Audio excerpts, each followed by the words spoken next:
Hello friends, welcome back to my channel once again. Radhe Radhe आप सभी को। जैसे कि आपको पता है, हमारे ज़्यादातर ब्लॉग वृंदावन के रहते हैं। और अभी हमने कहा था कि लास्ट ब्लॉग डाला था कि उसके बाद हम वृंदावन जा रहे हैं, और लेकिन कुछ इश्यूज हो गए जो हम वृंदावन नहीं पहुंच पाए। और प्लान हमारा कैंसिल नहीं हुआ है, पोस्टपोन हुआ है कुछ आगे की डेट के लिए। और प्रॉब्लम ये आ गई, एक तो यहाँ पे भी बहुत ज़्यादा बारिश हो रही है, वृंदावन में बहुत ज़्यादा बारिश हो रही है, और मेरी बेटी के एग्जाम्स टेस्ट आ गए हैं। तो अभी 5-6 डेज उसके टेस्ट चलेंगे, तो इसलिए थोड़ा हमने एक हफ्ते के लिए प्लान अपना आगे पोस्टपोन कर दिया है। लेकिन अभी कुछ दिनों में हम वृंदावन जाएंगे तो आपके लिए बहुत सारी वीडियोस लेके आएंगे। उसके अलावा मैं आज आपसे बात करूंगी कि जैसे मैंने आपसे कहा था कि जैसे जॉब अवेलेबल है वृंदावन में, किसी ने हमसे कहा था कि हमारे पास वैकेंसी अगर कोई हो तो बताना, तो हमने कहा हम आपसे बात करते हैं। और आप लोग, क्योंकि बहुत सारे लोग मुझे जॉब के लिए पूछते रहते हैं, तो मैंने कहा अगर आप में से कोई हमें अपना अगर बायोडाटा भेज देगा, इंस्टाग्राम पे डीएम कर देगा, तो हम आगे फॉरवर्ड कर देंगे। अगर उनको लगेगा कि कैंडिडेट हमारे, उनकी जो भी जॉब है प्रोफाइल उसके हिसाब से फिट बैठता है, तो वो आपको कॉल बैक कर लेंगे। बट बहुत से लोग अभी यही कंफ्यूज है कि डीएम कैसे करते हैं, और क्या कहते हैं, बहुत से लोग अपनी डिटेल मुझे कमेंट बॉक्स में भेज रहे हैं। तो मैं आपको बता दूं, इंस्टाग्राम आईडी में जैसे आप फेसबुक में मैसेज करते हैं, वैसे इंस्टाग्राम में जो मैसेज करते हैं उसे डीएम बोलते हैं। उसमें आपको अपना बायोडाटा डीएम करना है। और मैंने ये पोस्ट इंस्टाग्राम पे भी डाली थी, तो इंस्टाग्राम से बहुत से लोगों ने मुझे ऑलरेडी अपने बायोडाटा मुझे भेज दिए हैं। तो अगर आप लोग भी भेजना चाहते हैं तो भेज सकते हैं। मैं आगे कैरी फॉरवर्ड कर दूंगी आपके जो भी बायोडाटा वगैरह होगा, और जैसे भी उनको लगेगा वो आपको कॉल बैक कर लेंगे। तो अभी हाल ही में जैसे लोग मुझसे बहुत ज्यादा कमेंट करके पूछ रहे हैं कि अभी वृंदावन जाना ठीक रहेगा, वृंदावन जा सकते हैं, क्योंकि इस टाइम बारिश का समय है। तो मैं आपको बता दूं, देखिए वृंदावन आप जा सकते हैं, घूमने जा सकते हैं, लेकिन अभी बारिश का समय है।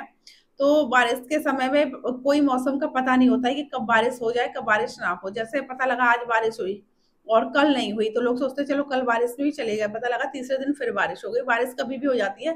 और वहां जरा सी बारिश हो जाए तो गलियों में पानी भर ही जाता है। अगर वृंदावन गए हो, आपने देखा होगा जो कुंज गलियां हैं, बांके बिहारी जी के जहाँ दर्शन होते हैं, वो इतनी ज्यादा कंजेस्टेड है। वहां पे जो भी नाली वगैरह है, कूड़ा वगैरह, लोग इतना ज्यादा प्रसाद वगैरह चढ़ाते हैं जो फंस जाता है, जिसकी वजह से पानी निकल नहीं पाता, ड्रेन नहीं हो पाता, भर जाते हैं। तो थोड़ी दिक्कत तो होती है। तो अगर आप फिर भी जाना चाहते हैं, जा सकते हैं दर्शन करने, क्योंकि देखिए अभी भी वृंदावन में लोग जा ही रहे हैं, दर्शन कर ही रहे हैं। जिनको दर्शन करने, जिनके मन में भाव है, वो जाते ही हैं, चाहे कुछ भी हो। लेकिन कुछ लोग जैसे बुजुर्ग लोग हैं, किसी किसी को कोई मेडिकल प्रॉब्लम होगी, किसी को चलने में दिक्कत होगी, तो वो लोग अभी थोड़ा अगस्त के महीने में अगर अवॉइड करें तो अच्छा है, क्योंकि बारिश का टाइम है और कब बारिश हो जाए पता नहीं लगता। इसीलिए, क्योंकि ये बहुत ज्यादा लोग क्वेश्चन कर रहे थे क्या टाइम ठीक रहेगा वृंदावन जाने के लिए इस समय, तो इसलिए मैंने बोला। और जैसे अभी मैंने बात की थी कि रिज्यूमे जैसे बहुत से लोगों ने अभी नहीं भेजे हैं, लेकिन मैंने यही पोस्ट इंस्टाग्राम पर डाली थी, वहां से कुछ लोगों ने मुझे अपने रिज्यूमे भेजे थे, उनको मैंने आगे फॉरवर्ड कर दिए हैं। लेकिन अगर आप चाहते हैं तो आप लोग भी मुझे अपने रिज्यूमे भेज दीजिए, मैं आप लोगों के भी आगे फॉरवर्ड कर दूंगी। और एक चीज और अब मैं आज आपसे बात करना चाहती हूँ, जैसे वृंदावन में हमने आपको बहुत सारे फ्लैट्स दिखाए, कोई स्टूडियो अपार्टमेंट की भी वीडियोस डाली, और मैंने आपको ये भी बताया वृंदावन में अगर आप चाहें 1 से 2 हफ्ते में भी रह सकते हैं, जहाँ आपको किचन वगैरह मिल जाता है, अपना खाना वगैरह खुद बना सकते हैं। वो मैंने कुछ आश्रम वगैरह बना बताए थे आपको।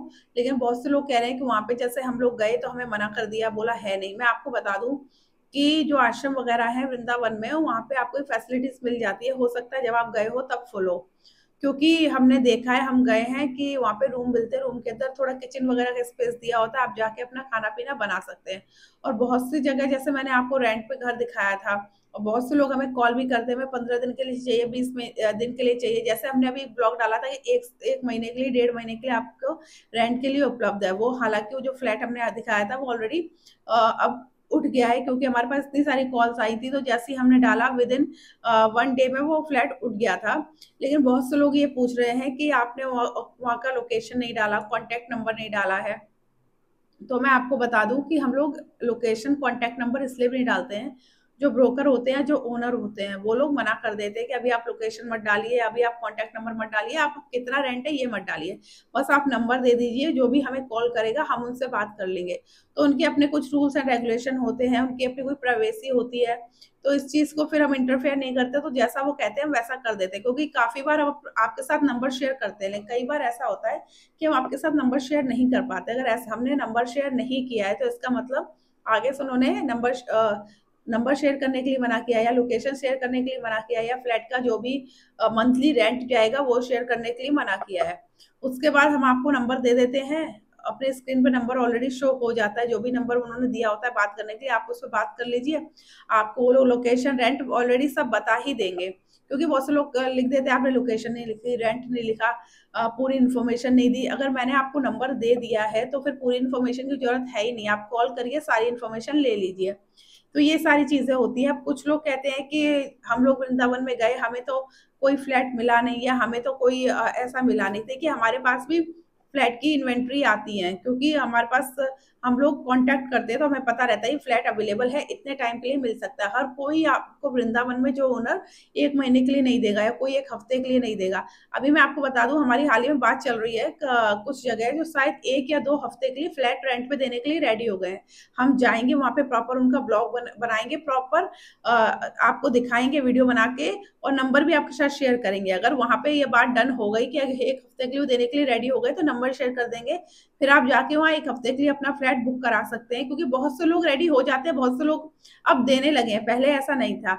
अगर भी आप वृंदावन में जाएंगे तो 1 महीने के लिए तो छोड़ दीजिए, अगर आप 1 साल का भी एग्रीमेंट करेंगे शायद आपको तब भी वहाँ फ्लैट नहीं मिलेगा, क्योंकि इतना ज्यादा रश हो गया है, भक्तों की भीड़ इतनी बढ़ रही है कि अगर एक फ्लैट है, लेने वाले 10 लोग हैं, तो जहां फ्लैट का रेंट अगर ओनर 7,000 दे रहा है तो सामने वाला खुद कह देता है कि मैं 8,000 दे दूंगा, मुझे दे दो। तो इस तरह ओनर ने भी जो है इतना ज्यादा जो रेंट है बढ़ा दिया। अब आप मानिए कि वहाँ स्टूडियो अपार्टमेंट भी अगर आप फुल्ली फर्निश्ड देते हैं तो 14,000 से ऊपर मिलता है, अगर अच्छी जगह लेंगे। और अगर आप थोड़ी वैसी जगह लेंगे जहाँ पे आपको कोई फैसिलिटीज नहीं है, कोई सिक्योरिटी नहीं है, या कोई सोसाइटी गेट नहीं है, मतलब गेटेड सोसाइटी नहीं है, तो वहां पे शायद आपको 8, 9, 10,000 का आपको वहां पे मिलेगा। तो इतना ज्यादा मतलब कॉस्टली हो गया। लेकिन अभी भी वृंदावन में बहुत सी ऐसी जगह है जो लोगों को पता नहीं है, लोग वहां तक पहुंचे नहीं है, वहां बहुत ज्यादा सस्ते फ्लैट और अच्छी जगह, अच्छी सिक्योरिटी के साथ मिल जाते हैं। तो अगला हमारा टारगेट यही है कि हम आपके लिए ऐसे ऐसे फ्लैट लेके आए। और जब हम वृंदावन इस बार जा रहे हैं तो मेनली हमारा फोकस यही रहेगा। कुछ लोगों से हमारी बात हुई भी है, और हम जाएंगे वहां पे, प्रॉपर शूट करेंगे, आपके साथ वीडियो शेयर भी करेंगे कि ये लोकेशन है, ये फ्लैट है, ये आपको 1 महीने के लिए दे देंगे, ये 1 हफ्ते के लिए दे देंगे। तो आप उनसे कांटेक्ट कर सकते हैं, क्योंकि जैसे जैसे आपकी क्वेरीज आती है कि हमें 1 हफ्ते के लिए फ्लैट चाहिए, कोई कहता है हमें 1 महीने के लिए चाहिए, या कोई कहता है कि हम 15 दिन के लिए आना चाहते हैं, तो उसी हिसाब से फिर हमारे जैसे हम लोग वृंदावन में आपको पता है बहुत ज्यादा जाते हैं, और वृंदावन में हम रह के भी आए, तो हमारे ऐसे कॉन्टेक्ट बन गए हैं। और ऐसे जो वृंदावन में जो ब्रोकर्स होते हैं, जो फ्लैट रेंट वगैरह देते हैं, उनसे हमारी बातचीत लगातार चलती रहती है। तो हम पूरी कोशिश कर रहे हैं कि ऐसे फ्लैट आपके लिए लेके आए कि जिसमें आप 1 हफ्ते रहना चाहे तो रह सकते हैं। और क्योंकि बहुत से लोग ऐसे हैं जिनके फ्लैट पड़े हुए हैं, लेकिन अभी कोई रेंट पे उठ नहीं रहे, क्योंकि उन्हें भी कोई जानकारी नहीं है, जिनको फ्लैट लेने हैं उन्हें भी कोई जानकारी नहीं है। वृंदावन में रेंट हाई होने का सबसे बड़ा रीजन एक ये भी है कि जो लोग फ्लैट परचेज करते हैं, ज्यादातर 80% लोग फ्लैट परचेज करके लॉक करके बाहर के हैं, वो बाहर चले जाते हैं या फिर ब्रोकर को दे जाते हैं। अगर ओनर ने उन्हें बोला है कि हमारा फ्लैट 10,000 उठा देना, तो आगे ब्रोकर आपको 12,000 या 14,000 बोलेगा। या फिर अगर आपकी डायरेक्ट ओनर से बात हो जाए, तो ओनर से बात इसलिए नहीं हो पाती क्योंकि ओनर वृंदावन में रहते ही नहीं है, वो बाहर रहते हैं, आपको उनका नंबर ही नहीं मिल पाता। आप जाएंगे देखेंगे बहुत सारे फ्लैट बिल्कुल बंद पड़े हुए हैं, लेकिन वहां पे कोई रह नहीं रहा, क्योंकि वो ओनर अपना फ्लैट उन्होंने परचेज किया, बंद करके चले गए, ब्रोकर को बोल दिया, वो ब्रोकर अब उस फ्लैट को उठाएगा, अपने हिसाब से उठाएगा, क्या वो ब्रोकरेज ले रहा है, क्या उसका रेंट ले रहा है, वो उसको ही पता है। ओनर को बस ये है कि मैंने फ्लैट परचेज किया है, ब्रोकर को बोल दिया, ब्रोकर उसे रेंट आउट कर देगा। तो ये सारी चीज वृंदावन में चलती है बहुत ज्यादा। और एक चीज और, जैसे बहुत सारे लोग कॉल भी करते हैं, जैसे मेरी भी बात हुई थी कि वृंदावन में ब्रोकरेज बहुत ज्यादा है। आप अगर दिल्ली, नोएडा या किसी भी अदर सिटी में देख लीजिए, ब्रोकरेज हाफ जाता है। लेकिन यही अगर बात करेंगे आप वृंदावन की, तो वृंदावन में ब्रोकरेज फुल जाता है। जैसे अगर आपका रेंट 10,000 रुपए है, तो 10,000 आपका रेंट जाएगा, 10,000 आपकी सिक्योरिटी जाएगी, और 10,000 ही आपका ब्रोकरेज जाएगा। मतलब फुल ब्रोकरेज जाता है वृंदावन में। और वृंदावन में इस टाइम रेंट वाकई में बहुत महंगा हो गया है फ्लैट के। अगर आप परचेज भी करना चाहेंगे तो वह दाम भी बहुत ज्यादा बढ़ रहे हैं। एक चीज और आपके साथ शेयर करना चाहूंगी, कुछ कुछ लोगों ने मुझसे ये भी कहा है कि आप वृंदावन जाते हो तो हमें प्लॉट दिखाइए, कहाँ पे प्लॉटिंग वगैरह सस्ती हो रही है, या आसपास एरिया में हम प्लॉट लेना चाहते हैं। तो हम कोशिश करेंगे जाएं, आपको प्लॉट का एरिया दिखाएं, प्राइस बता दें कि यहाँ पे इतने वर्ग फुट या जो भी फुट के हिसाब से फ्लैट वो लोग देते हैं, ये चल रहा है यहाँ पे प्राइस, और यहाँ पे फ्लैट है, कितनी पास है, कितनी दूर। ये सारी चीज भी हम आने वाले टाइम पे आपके साथ शेयर करें, आपके लिए पूरा प्रॉपर एक वीडियो बनाएं। और जो भी फ्लैट वो लोग या प्लॉट सेल कर रहे हैं उनका नंबर आपके साथ शेयर कर दें, बाकी आप बात उनसे कर लेंगे। आपको जहाँ पे फ्लैट, प्लॉट या जो भी परचेस करना आप कर सकते हैं। तो आज के ब्लॉग में मेरे को लगा कि मुझे आपसे ये सारी बात शेयर करनी चाहिए, क्योंकि आप लोग बहुत ज़्यादा कमेंट करते हैं, क्वेरीज आते हैं, तो मुझे लगा ये आपके साथ मुझे शेयर करनी चाहिए। जैसे प्लॉटिंग को लेके मैंने कभी बात नहीं की कि वृंदावन में प्लॉट वगैरह भी सेल करते हैं लोग, और बहुत से लोगों की क्वेरीज भी आई, बहुत से लोगों ने मुझे डीएम भी किया, अगर वृंदावन में कोई प्लॉट हो या सस्ते सस्ता प्लॉट हो, अच्छी लोकेशन पे हो, पास में हो, तो आप हमें जरूर बताइए। तो इस बार हम जाएंगे और प्रॉपर जो प्लॉट होगा किस लोकेशन पे है, सारी चीज विद वीडियो आपके साथ शेयर करेंगे, और प्रॉपर वहाँ की वीडियो बनाएंगे, आप देख सकते हैं। बाकी नंबर जैसे मैंने बताया, नंबर वगैरह आपके साथ शेयर कर ही देंगे, आप प्रॉपर नंबर पे कॉल करिए, अपनी सारी जानकारी आप लीजिए। एक्चुअली हमारा ये काम नहीं है कि हम लोग फ्लैट सेल करें या प्लॉट सेल करें, क्योंकि हम लोग ब्लॉग बनाते हैं, आपकी जानकारी के लिए बनाते हैं, जो भी आपको हेल्प चाहिए। जैसे बहुत से लोग, मैंने अभी रेंट की बात की, तो हम लोग वहाँ जाते हैं, लोग हमसे मिलते हैं, हमें पता ही है फ्लैट अवेलेबल है रेंट के लिए, तो हम आपके साथ शेयर कर देते हैं, तो ताकि आप वहाँ कांटेक्ट करके अगर आपको चाहिए तो आप ले सकते हैं। क्योंकि देखिए वृंदावन में आपको जाके रहना पड़ेगा, अगर आप फ्लैट रेंट पे लेना चाहते हैं तो आप कम से कम आपको 1 हफ्ते रहना पड़ेगा। वहीं अगर आप डायरेक्ट, आपको कोई नंबर दे देता है, तो अगर आप जैसे कोई गाजियाबाद से बात कर रहा है, कोई पुणे से बात कर रहा है, कोई जामनगर से बात कर रहा है, इवन लोग बॉम्बे से भी कॉल करते हैं, तो अब स्पेशली फ्लैट देखने के लिए अगर वृंदावन आएंगे तो आना जाना बहुत ज्यादा टाइम चाहिए।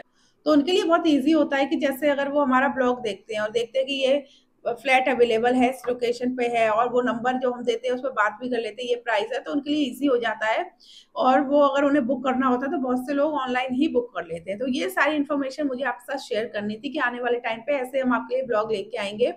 और मेन जो आज हमारा ये था कि लोग प्लॉट के लिए भी पूछ रहे हैं, तो प्लॉट का जो भी होगा, वृंदावन में बहुत सारे प्लॉटिंग अभी हो रही है, आसपास के एरिया में पास भी हो रही है, तो उसके ब्लॉग भी आपके लिए लेके आएंगे। बाकी अभी 1-2 दिन में हम वृंदावन जाएंगे, जैसे अभी हमने बताया, प्लान हमारा पोस्टपोन हुआ है, कैंसिल नहीं हुआ है। आगे जो हमने बताया है आपको कि हम वृंदावन दर्शन कराने ले जाएंगे, उसकी पूरी प्लानिंग करनी है हमें, सारा वहां जाके अरेंजमेंट करना है, तो उसके लिए तो वैसे भी हमें जाना ही है, तो वृंदावन अभी हम जाएंगे। और आज के ब्लॉग में यही जानकारी मुझे आपके साथ शेयर करनी थी। बाकी आपके मन में अगर कोई सवाल, कोई क्वेरी हो, तो आप मुझे कमेंट बॉक्स में पूछ सकते हैं। इस ब्लॉग को यहीं खत्म करती हूँ, आपसे मिलेंगे नेक्स्ट ब्लॉग में। अभी के लिए राधे राधे।